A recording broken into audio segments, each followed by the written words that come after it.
ये supreme court का बहुत बड़ा आदेश है। सुप्रीम कोर्ट ने कहा है कि कोई भी मंत्री, नेता या बड़ा अफसर धर्म के आधार पर, समुदाय के आधार पर किसी पर निशाना नहीं साध सकता। सरल शब्दों में, सांप्रदायिक तौर पर भड़काऊ बयान मंत्री, नेता नहीं दे सकते।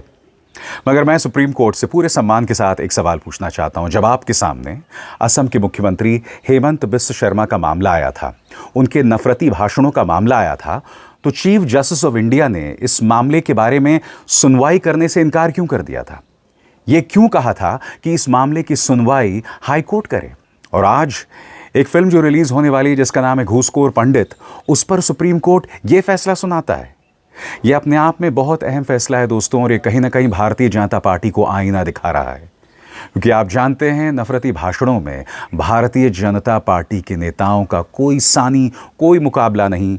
चाहे वो टी राजा सिंह हो, चाहे वो गिरिराज सिंह हो, चाहे वो देश के गृह मंत्री अमित शाह हो, स्वयं प्रधानमंत्री नरेंद्र मोदी हो, मुख्यमंत्री आदित्यनाथ हो, और असम के मुख्यमंत्री हेमंत बिस्व शर्मा। ये लोग नफरती भाषण देने के तमाम रिकॉर्ड्स पार कर रहे हैं। मगर बहुत ज़रूरी हो जाता है, सुप्रीम कोर्ट ने क्या आदेश दिया है? बड़ा प्रश्न।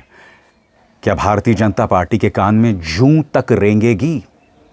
इस फैसले के मायने क्या हैं? इसका संदर्भ क्या है? ये मैं आपको आसान लफ्ज़ों में समझाने वाला हूं। सबसे पहले ये फैसला क्या है, गौर फरमाया जाए। सुप्रीम कोर्ट ने कहा है कि संविधान के हिसाब से ये बिल्कुल मंजूर नहीं है कि कोई भी, चाहे सरकार हो या कोई और, किसी भी माध्यम से, यानी भाषण, मीम, कार्टून, विजुअल आर्ट आदि, किसी भी समुदाय को बदनाम या नीचा करके दिखाए। कोर्ट ने यह भी कहा कि धर्म, भाषा, जाति या क्षेत्र के आधार पर किसी खास समुदाय को निशाना बनाना संविधान का उल्लंघन होगा, चाहे वो कोई भी व्यक्ति क्यों ना हो। खासतौर से ये बात उन सार्वजनिक पदों पर बैठे लोगों पर और ज्यादा लागू होती है जिन्होंने संविधान की रक्षा करने की शपथ ली थी। आपके जहन में एक सवाल होगा कि इस फैसले के मायने क्या हैं, खासतौर से इस बात की पृष्ठभूमि में कि हेमंत बिस्व शर्मा का मामला भी सुप्रीम कोर्ट के सामने आया था। गौर फरमाइए, इसके मायने क्या है? कोर्ट ने जोर देकर कहा कि जो लोग ऊंचे संवैधानिक पदों पर बैठे हैं, जैसे मंत्री, उन्हें धर्म, जाति, भाषा या किसी क्षेत्र के आधार पर किसी भी समुदाय को निशाना नहीं बनाना चाहिए, क्योंकि ऐसा करना संविधान का उल्लंघन होगा। ये टिप्पणी खास तौर पर हाल में असम के मुख्यमंत्री के भाषणों को लेकर उठे विवादों के संदर्भ में अहम मानी जा रही है। हाल ही में भारत के मुख्य न्यायाधीश की अगुवाई में बेंच ने असम सीएम के खिलाफ हेट स्पीच की एफआईआर दर्ज करने वाली मांग वाली अनुच्छेद 32 की याचिकाओं पर सुनवाई करने से इनकार कर दिया था और याचिकाकर्ताओं को हाईकोर्ट जाने के लिए कहा था। सबसे बड़ी बात दोस्तों, ये पहली बार नहीं है कि हेमंत बिस्व शर्मा ने कोई जहरीला बयान दिया था, और इस बार तो उन्होंने तमाम हदों को पार कर दिया था। याद कीजिएगा उन्होंने क्या कहा था कि अगर कोई मुसलमान जो रिक्शा चला रहा है वो 5 रुपए मांगे तो उसे 4 रुपए दो। याद है कि नहीं? याद कीजिए। মিয়াকেতো কষ্ট দিব গৈছিল নহয়, গতিকে যোনে যেনেকে পাৰে মিয়াক কষ্ট দিয়ক না, আপুনিও দিয়ক না। ৰিক্সাত উঠিলে 5 টকা ভাড়া হলে 4 টকা দি দিব। सबसे बड़ी बात दोस्तों, याद कीजिएगा, झारखंड के चुनाव थे।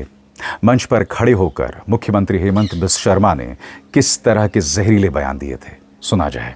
हम हारेगा ना, ये पीताम्बर नीलांबर सिद्धू कानू भगवान बिरसा मुंडा का भूमि इरफान अंसारी आलमगीर आलम लूट लेगा ये लोग। हमारा बेटियों को लूटा, हमारा जमीन को लूटा, हमारा सरकार को लूटा, हमारा अहंकार को लूटा। मैं फिर पूछना चाहता हूं, सुप्रीम कोर्ट ने इतनी बड़ी बात तो कही, मगर क्या ये भारतीय जनता पार्टी के नेताओं पर लागू होता है? आपको याद है अमित शाह ने क्या कहा था? ऑपरेशन सिंदूर के ठीक बाद अमित शाह ने कहा था कि टीएमसी ऑपरेशन सिंदूर का विरोध इसलिए कर रही है क्योंकि वो मुसलमानों को खुश रखना चाहती है। यह अपने आप में कितना खतरनाक बयान है, यानी कि पूरे देश को मुसलमानों के खिलाफ भड़काना। आप सब जानते हैं ऑपरेशन सिंदूर एक निहायत ही संवेदनशील मामला है। आप ये भी जानते हैं कि ऑपरेशन सिंदूर के दौरान जब भारत दुनिया के सामने अपनी बात रख रहा था, तब ये मुस्लिम ऑफिसर भारत का चेहरा बनी हुई थी।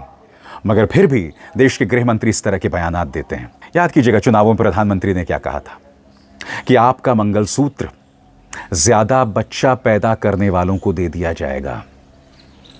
यानी कि प्रधानमंत्री नरेंद्र मोदी का तो लंबा चौड़ा इतिहास है। कपड़े देखकर दंगाइयों को पहचाना जा सकता है। शमशान वर्सेस कब्रिस्तान, यानी कि जो नींव प्रधानमंत्री ने रखी है वही सभी भाजपा के नेता अनुसरण कर रहे हैं। और यही वजह है कि नफरती भाषणों में उत्तराखंड के मुख्यमंत्री पुष्कर सिंह धामी नंबर 1 पर हैं। और इस पूरी लिस्ट में अधिकतर जो हैं वो भाजपा के नेता हैं।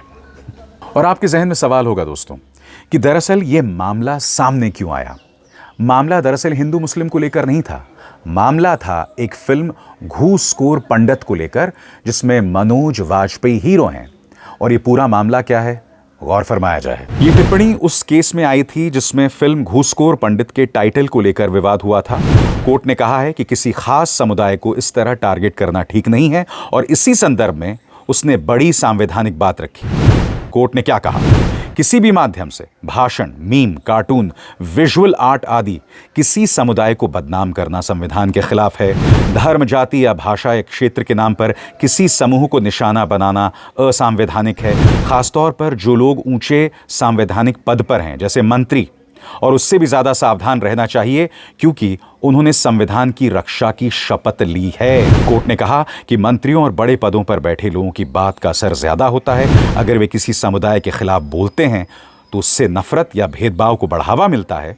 इसलिए उन्हें बोलते समय ज्यादा जिम्मेदारी और संयम रखना चाहिए। मगर सबसे बड़ी बात दोस्तों, क्या भारतीय जनता पार्टी के नेता इस पर विश्वास करते हैं? भूल जाइए बड़े बड़े नेताओं, यानी कि आप छोटे से छोटे नेता से लेके बड़े से बड़ा नेता, नीतीश राणा हो या फिर बिहार के डिप्टी चीफ मिनिस्टर हो विजय सिन्हा, उनका ताज़ा बयान आपको याद होगा जिसमें उन्होंने कह दिया था कि भाई किसी भी शैक्षणिक संस्थान, किसी भी मंदिर के आसपास जो हैं मीट और फिश नहीं बेचा जाएगा।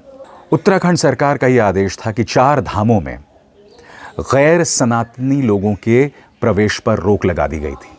हालांकि इसमें सिख, बौद्ध और जैन शामिल नहीं थे, यानी कि कहीं ना कहीं ये फैसला मुसलमानों के खिलाफ था। देखिए, मुद्दा ये नहीं है, हम सब जानते हैं कि भाई मुसलमान हमारे मंदिर में नहीं आना चाहेंगे।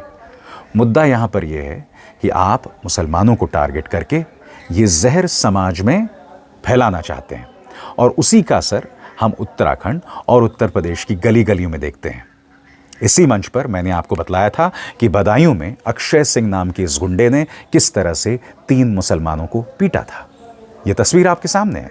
याद कीजिएगा, आज ही सुबह मैंने आपको एक वीडियो दिखाया था कि उत्तराखंड में एक व्यक्ति एक खाली मैदान में नमाज अदा कर रहा था और बेरहमी से उसकी पिटाई की गई। कहने का अर्थ साफ है, जब आप 24 घंटे अपने मीडिया के जरिए नफरत उगलते हैं, अपना जहरीला प्रोपेगेंडा चलाते हैं, तो लोगों पर उसका असर तो पड़ेगा ही। इनफैक्ट मैं आपके सामने NBDSA के इस आदेश को पेश करना चाहता हूं। जी हां, टेलीविजन चैनल्स की एक संस्था है जिसका नाम है NBDSA। वो क्या कहती है, गौर फरमाएं। The NBDSA objects to reports of NDTV, Zee news, times now Nav Bharat, news 18 for their unverified reports on food जिहाद। सबसे शॉकिंग बात दोस्तों, इसमें NDTV शामिल है। जी हां, वो NDTV जिसने कभी नफरती प्रचार प्रसार या नफरती पत्रकारिता नहीं की थी। मगर अब चूंकि गौतम अडानी इस चैनल के मालिक हैं, लिहाजा अब ये भी हो रहा है।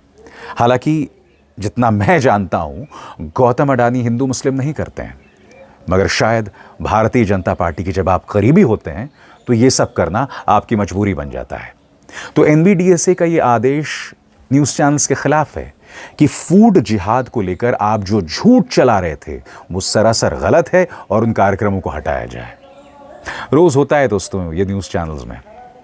आपको अंदाज़ा नहीं है, सुप्रीम कोर्ट ने बेशक ये आदेश दे दिया हो कि मंत्रियों को ऐसे जहरीले बयान नहीं देने चाहिए, मगर पिछले 11 सालों में समाज का कितना नुकसान पहुंचाया गया है, आप और हम सिर्फ इसकी कल्पना कर सकते हैं। हम वो सड़कों पर देखते हैं, हम वो लोगों के लहजे में देखते हैं, लोगों की बोली में देखते हैं। और अब इस तरह का जहर उगलना मानो गर्व की बात हो गई है। मैं फिर समझना चाहता हूं, नफरत को जायज़ कैसे किया जा सकता है, कौन उसे जायज़ ठहरा सकता है दोस्तों। मगर हां, ये पॉलिटिकल सीख और उसका परिणाम है कि हम ये सब देख रहे हैं। अब सुप्रीम कोर्ट का ये आदेश आया है, मगर जैसे मैंने कहा कार्यक्रम की शुरुआत में, भाजपा के नेताओं के कान में जूं नहीं रेंगने वाली है। उल्टा ये इसे उपलब्धि के तौर पर, तमगे के तौर पर अपने कंधे पर पहन के चलने वाले हैं कि हां, हम नफरती भाषण देंगे, बोलते रहेंगे।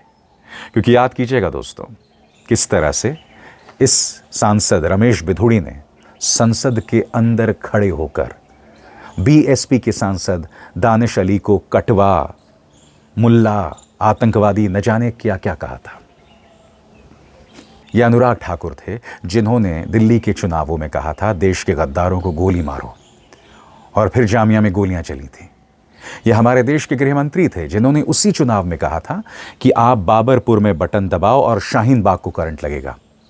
ये वही चुनाव थे जब प्रवेश साहिब सिंह वर्मा, जो कि पूर्व दिल्ली के सीएम स्वर्गीय साहिब सिंह वर्मा के बेटे थे, जो कभी नफरती बातें नहीं करते थे, कहा था ये जो मुसलमान हैं, ये शाहीन बाग वाले हैं, आपके घर में घुसकर आपकी बेटियों का बलात्कार करेंगे, दुष्कर्म करेंगे।